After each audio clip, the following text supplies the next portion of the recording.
বলছি যে আজকের এখান থেকে ঢোলা থানার এখান থেকে আপনার ফুল কার্ড দিলেন, মূলত ভাতারপাড়া হাই মাদ্রাসার নির্বাচন লুট করা হয়েছে, আপনার অভিযোগ করছে, আগামী দিনে আপনার পদক্ষেপ কী রয়েছে? আজকে ঢোলা থানার সামনে আমাদের ঢোলা থানা অভিযানের কোনো পদক্ষেপ ছিল না, কোনো কর্মসূচি ছিল না। তাও এই মাদ্রাসার ছাত্রছাত্রীরা যেভাবে স্বতঃস্ফূর্তভাবে তারা পুলিশকে ধিক্কার জানিয়ে আজকে পুলিশকে যেভাবে পুলিশের বিরুদ্ধে স্লোগান দিয়েছে, আমার কিছু সেখানে বলার ছিল না। আমি তাদেরকে বলতেও পারছি না যে তোমরা ওখান থেকে চলে আসো, কারণ তাদের যে খারাপটা লেগেছে, যে পরিচালন সমিতিকে কেন্দ্র করে শিক্ষাঙ্গন রক্তাক্ত হয়েছে, একটা মাদ্রাসা সেখানে তাদের শিক্ষকদেরকে ঠেঙানো হয়েছে, পেটানো হয়েছে, তার বিরুদ্ধে ছাত্রছাত্রীরা তারা স্বতঃস্ফূর্তভাবে এই আন্দোলন করছে। আমরা এই আন্দোলনের পাশে আছি।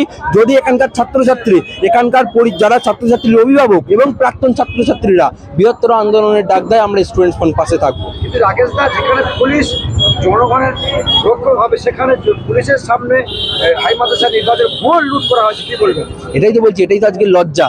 পুলিশ সেখানে বিকাশ ভবনের সামনে শিক্ষকদেরকে ঠেঙিয়ে হাত পা ভেঙে দিচ্ছে, মাথা পাঠিয়ে দিচ্ছে, আর এইখানে এসে যখন সেই শিক্ষকদেরকে অন্যরা মারছে, এরা খুব মজায়। মানে আমি ভাবি যে এরা কোনো শিক্ষকের কাছে আদৌ পড়াশোনা করেছিল? এরা কি কোনো ছাত্রছাত্রী ছিল? যদি থাকতো তাহলে আজকে এরকম দিন দেখতে হতো না। এরা আজকে বাংলার প্রায় সমস্ত পুলিশ, আমি সমস্ত পুলিশ বলবো না, প্রায় সমস্ত পুলিশের আজকে এই অবস্থা। এর জন্য আমাদের পুলিশের জন্য করুণা হয়। এর জন্য পুলিশের, আমি চাইবো যে পুলিশের মাইনে যাতে বাড়িয়ে দেওয়া হয়, এইভাবে যাতে হাত পেতে এইভাবে তোলাবাজি করে যাতে এদের না চলতে হয়, সেই চেষ্টাও আমি মমতা ব্যানার্জিকে, সেই দাবিও মমতা ব্যানার্জির কাছে রাখবো। রাকেশ দা, একটা প্রশ্ন, আপনাদের সহকর্মী আনিস খান আজ পর্যন্ত ইনসাফ পায়নি, আগামী দিনে কি পাবে আশা করছেন? দেখুন, আমাদের অবশ্যই আশা আছে আনিস খান ইনসাফ পাবে, এবং ও ইনসাফ পাবে বলেই আমরা আজও পর্যন্ত রাস্তায় আছি। ও একটা আনিস মরে গিয়ে আমাদের হাজার হাজার আনিস তৈরি করে দিয়েছে। এখানে আজকে যতগুলো ছেলে মেয়ে ছিল তারা প্রত্যেকটা একটা আনিস খান, এবং তারা প্রত্যেক আনিস খান বলেই আজকে আনিসের মতো সত্য কথা বলার এবং আনিসের মতো সেই তেজ নিয়ে আজকে তারা মিছিল করেছে, পথসভা করেছে। তাই আনিস ইনসাফ পাবে এবং এদের দ্বারাই পাবে আগামী দিনে।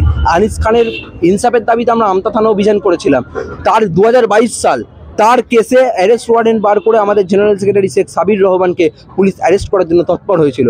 আমরা গতকালকে উলুবেড়িয়া দায়রা আদালত থেকে আমরা তাকে জামিন করিয়েছি। প্রচুর কেস, মিথ্যা কেসের পর মিথ্যা কেস দিচ্ছে, মারধর করছে, বোম মারছে বাড়িতে আমাদের ছাত্রছাত্রীদেরকে।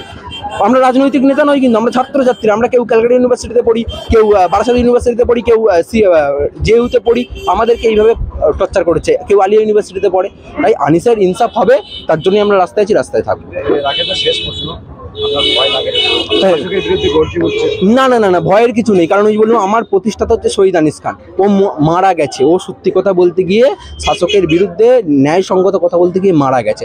আমাকে খুব বেশি কি করবে, দুঘা দেবে, দেখ আবার তো সেরে উঠবো। আর যদি মেরে ফেলে তাদেরও কিছু এসে যায় না। বাকিরা রয়েছে, এরা রয়েছে তৈরি, আমার পরের প্রজন্ম, তারাই গিয়ে নিয়ে যাবে। একদম একদম কোনো ব্যাপার না।